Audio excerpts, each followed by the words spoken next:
personal ko to, ha? Personal ko nakikita, ginamit siya. Dahil vulnerable siya ngayon na dahil sa sitwasyon niya, mas madali siya may influence na dito ka na sumama sa amin. Pag ito natanggal sa pwesto ang Pangulo, okay ka na. Sino hindi ka na namin ipoprosecute. Para gano'n yung tingin ko. Apo. May ipinangako sa kanya. Tingin ko to. Hindi ko masasabing katotohanan this is not a fact. This is just my opinion.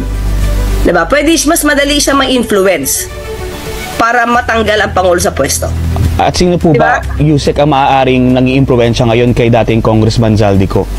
Sino ba ang mga nagnanais mawala ang Pangulo? Sino ba ang nagsasabing mag-resign ang Pangulo?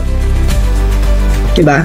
Sino ba ngayon ang nagsisimigaw na dapat mawala ang Pangulo dahil sa korupsyon na to? Well, in fact, sabi nga, nadinig natin, no? Ang iba dyan, na yung height ng TV nagsimula kay dating Pangulong Duterte.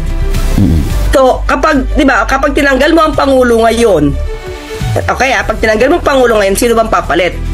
Ang papalit anak na magnanakaw. Okay, bakit?